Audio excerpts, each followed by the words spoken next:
6 सितंबर को हमने अटैक किया, दैट्स एन एग्जांपल। आलम साहब भी एक स्क्वाड्रन कमांडर थे, ही प्रूव्ड इट। जब 5 जहाज उन्होंने मारे 30 सेकंड में।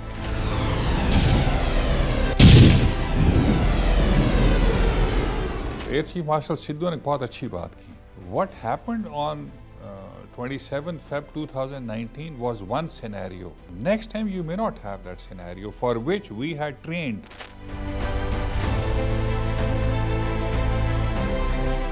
NASTA. Young boys and girls, graduates जो हैं IT के, वो बैकपैक्स के साथ आते हैं, ब्यूटीफुल एनवायरनमेंट, और उनको एनेबल किया जाता है कि रेडार्स, सैटेलाइट्स, ड्रोन्स, जहाज और मिसाइल्स, UAVs, ये सब डिज़ाइन करें।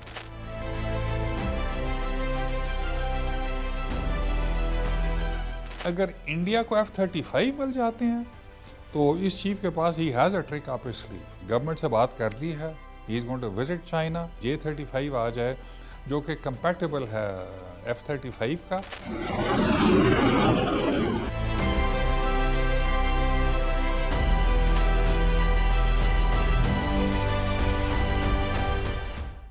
हम नूर खान और जो उनके एडवर्सरी कमांडर थे एयर मार्शल अर्जन सिंह, ये इकट्ठे उड़ते रहे हैं। We are the same people. वो एक प्रोफेशनल एयर फोर्स है। उनके भी young guns, flying officers Sargodha में आके 104 के साथ, मिस्टियर के साथ एयर कॉम्बैट करते रहे। Notwithstanding, we were as good if not better. हम आउट नंबर्ड थे, वो हमसे 3, 4, 5 गुना ज़्यादा नंबर्स थे। We had our backs to the wall. So Noor Khan knew in 65 कि he has to do something super duper कि moral ascendancy हो जाए हमें। और जब 6 सितंबर को हमने अटैक किया on Pathankot, that's an example। 7th morning को 6th को उन्होंने हमारे ऑफ कोर्स 2 मायानाज पायलट्स गिरा दिए, शहीद हो गए, यूनुस और रफ़ीकी साहब। तो हमारे पायलट्स का मोरल नेचुरली थोड़ा लो था। यकीन कीजिए, आपके ये व्यूअर्स को पता होना चाहिए। आलम साहब छोटे कद के थे, तो शाम के वक्त जब पायलट्स वापस आना हुए ना मैस में, तो उनके थोड़े चेहरे मुरझाए हुए थे। तो आलम साहब भी एक स्क्वाड्रन कमांडर थे। उन्होंने टीवी रूम में, उसे ब्लैक एंड वाइट टीवी होता था, एक पेडेस्टल पे पड़ा था, छोटा कद था, तो उन्होंने टीवी हटवा के stood on the, he called all pilot, he said, देखो Hunter is not a problem, मैंने हंटर फ्लाई किया हुआ इंग्लैंड में। सो फिर उन्होंने बताया कि ये करो, ये करो, ये करो। एंड नेक्स्ट मॉर्निंग 7th को ही प्रूव्ड इट, जब 5 जहाज उन्होंने मारे 30 सेकेंड में। सो air combat is such a fluid and fast phenomenon के 30 second is a long long long time. तो उसके बाद धाक बैठ गई। सो इसी तरह से रफ़ीकी ने कुर्बानी दी। रफ़ीकी जब कॉम्बैट में गए आदमपुर के ऊपर, तो they were thoroughly anticipated because Pathankot पे अटैक हो चुका था। They were heavily outnumbered. तो सेसिल चौधरी जो कि फौत हो गए हैं, वो is a Christian, but he deserves more respect than me as a Muslim, as a great air warrior. तो वो बताते हैं कि रफ़ीकी साहब आगे थे, सेसिल चौधरी साहब पीछे, उनकी ही वाज, उस वक्त टैक्टिक्स ये होते थे, he was guarding his tail कि पीछे से कोई ना आए जब वो ट्रैक कर रहे हो। तो उन्होंने 1 या 2 जहाज़ मारे, गन्स जैम हो गई। अगर गन्स जैम हो जाएं, रेडियो ख़त्म हो जाए, तो the decision is exit and get out, but he chose not to do that. He said, Cecil you have the lead, and he fell back as number 2। So Cecil shot 1, और meanwhile जब exit कर रहे थे, so then somebody came and shot him, Rafiqui साहब को। तो हमारी ये स्टोरीज बार बार आई हैं। But to say that we had air superiority, no, but to say that we had edge over them and moral ascendancy, yes. 71 war में एक फाइटर स्क्वाड्रन थी ईस्ट पाकिस्तान में, दैट वाज नंबर 14 स्क्वाड्रन। 12 से 16 जहाज थे सेबर्स के। उनके खिलाफ क्या था? 10 से 12 फाइटर स्क्वाड्रन्स थी, नैट्स की, हंटर्स की, MiG-21s की और कैनबरास की। अटैकिंग वन एयरफील्ड जो ढाका वाला था. सो दे वर डिफेंडिंग. सो ये कहा जाता है, ऑफ कोर्स ये हमने सुना है, बिकॉज आई जॉइंड इन 72 कि air coordinator Dilawar who retired as an air marshal, वो जहाज़ पे जा रहे थे तो उनके साथ एक रूकी फ्लाइंग ऑफिसर था जिसको कि साल ही हुआ था शायद. और देखें, हवा में you have to have people who are thoroughly trained. ज़मीन के ऊपर 6 महीने में आप लेफ्टिनेंट बना सकते हैं जंग में जाने, जो किया हमने 71 में. तो ये जो रूकी फ्लाइंग ऑफिसर है, इसने कहा कि sir we will be outnumbered. तो दिलावर साहब ने कश लिया, उन्होंने किया कि फेयर की होया, चल चलिए. And they went and they flu very well. जो 2 दिन उनका रनवे रहा, बाद में क्रेटर कर दिया. But we wrote our stories. लेकिन उसके बाद बिकॉज 10-12 फाइटर स्क्वाड्रन के सामने एक की कोई हैसियत नहीं है. इसी तरह से वेस्टर्न विंग में we did well. So likewise in swift retort we clearly proved superior to them. But इस चीफ ने, एयर चीफ मार्शल सिद्धू ने बहुत अच्छी बात की. When he took over he said, look boys, what happened on 27 Feb 2019 was one scenario. ये अल्लाह की बेनियाजी में we got that scenario. Next time you may not have that scenario for which we had trained. So train even better. So the net result कि आप देखें मर्ग बस समाचार western wing के ऊपर जब ईरान की तरफ से अटैक होता है, next day we respond morning. और कैसे अटैक होता है, डिटो जो स्विफ्ट रिटॉर्ट में JF-17 ने रेंज एक्सटेंशन किट्स इस्तेमाल की and launch the missiles. Top cover J-10 और उसके साथ UAV भी थे. और जब हमने एक कैलिब्रेटेड, प्रोपोर्शनेट और ग्रेजुएटेड रिस्पांस दिया तो उसके बाद एयर एक्टिविटी बंद हो गई. Both of us talked with one another and sorted things out. So once again we proved not only India but we are good enough against all the adversaries also. But I think we should be very humble about it. और अल्लाह के फजल से every chief has added to this capability. Values, beliefs, attitudes, training doctrines, operational doctrines, and added to what we have, what the previous chief gave. And I think we have done well. और बहुत सारी चीज़ें हमने कर ली हैं और कर रहे हैं. नंबर 1 याद रखिए, हमारा एक बहुत बड़ा मुल्क है, छोटी सी फ़ज़ाइया है जिसमें कि रफली हमारे कोई 18-19 स्क्वाड्रन्स हैं. इंडिया के जो सैंक्शन स्ट्रेंथ है वो 42 से 45 स्क्वाड्रन्स की है, जो कि अभी नहीं है उनके पास. बावजूद कहाँ पे आज हम खड़े हैं, आप देखिए कि जब when the balloon went up, मर्ग बस समाचार का, we proved equal to the task. J-10 इस्तेमाल किए, अकिंजी इस्तेमाल किया, कॉम्बैट UAV, और बेसिक अटैक हमने JF-17 के साथ किया जो कि हमने लोकली डेवलप किया. सो आज हमारे पास क्या कुछ है, मेन स्टे JF-17 है, 5, 6, 7 स्क्वाड्रन, ये तो प्रेस में आ चुका है. J-10C हैं हमारे पास, मिराजेस हैं हमारे पास, F-7s हैं कुछ हमारे पास.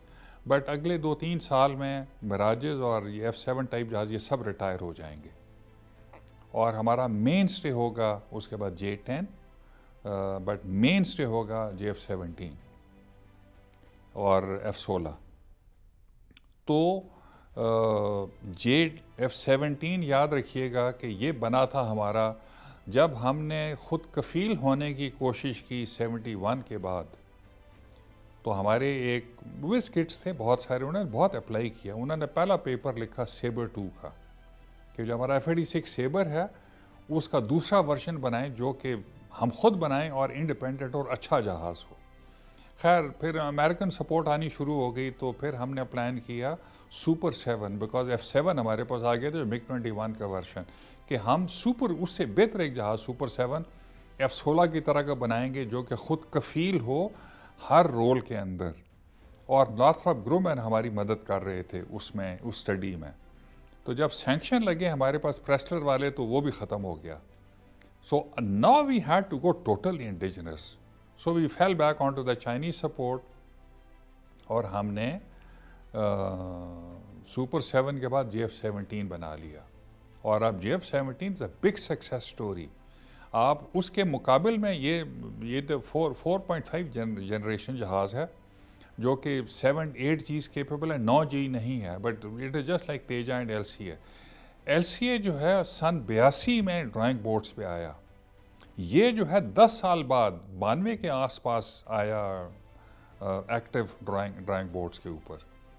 और मैं उस वक्त सर्विस में था और 2000 तक the first prototype flu in China.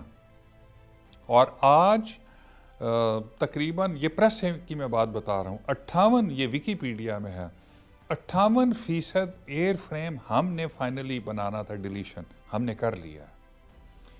एक फिगर मुझे जो प्रेस से मिली है कि हमारी एवियोनिक्स कैपेबिलिटी 100% है. ये ब्लॉक 1 की मैं बात कर रहा हूँ. ब्लॉक 1 में PL-5 और PL-10 है. PL-5 क्लोज कॉम्बैट और PL-10 beyond visual range. PL-15 बेहतर है जो कि J-10 पे है, बट ब्लॉक 3 पे ईसा रेडार रख गया, फेज्ड अरे रेडार, जो कि तेजा में नहीं. और याद रखिए कि अभी इंडियन एयर चीफ ने बहुत बड़ी शिकायत की गवर्नमेंट के साथ स्पेशली कि हिंदुस्तान एरोनॉटिक्स लिमिटेड उसको 40 जहाज़ नहीं दे सके. और हेयर वी आर, जब JF-17 हमारा कॉम्बैट में जा चुका, air to air, air to surface और एयर टू सी और एंटी रेडार वेपन्स के साथ पूरी डेमोन्स्ट्रेशन कर चुका है. और आरी केस जो कि वाह में बनते हैं, रेंज एक्सटेंशन किट्स, वो लॉन्च कर चुका, both on the western border and the eastern border. This speaks volumes के हमारे पायलट्स, हमारे इंजीनियर्स, हमारा air staff led by the air chief क्या कुछ कर चुका है.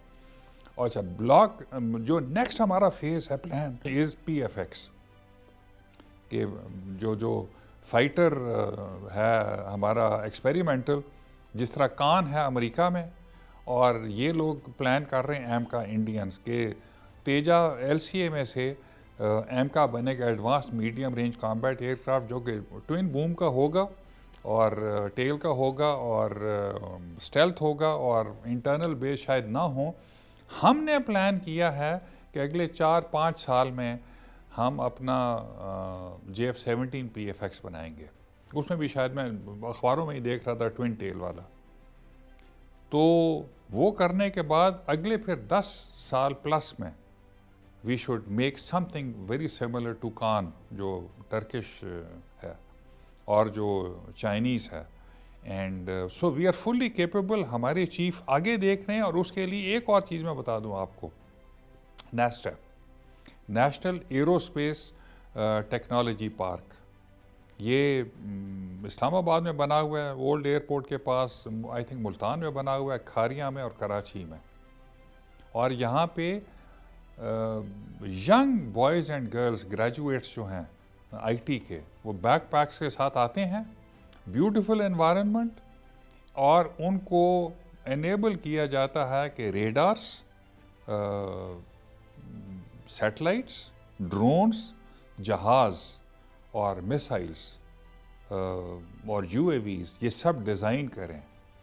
सो ये जो नीश टेक्नोलॉजी के हमारे पास फुकदान है पाकिस्तान में, कि हमारे पास बेस नहीं है, तो एयर चीफ मार्शल सिद्धू ने ये भी कर दिया. आई ओनली होप कि अगला चीफ ये कंटिन्यू करे.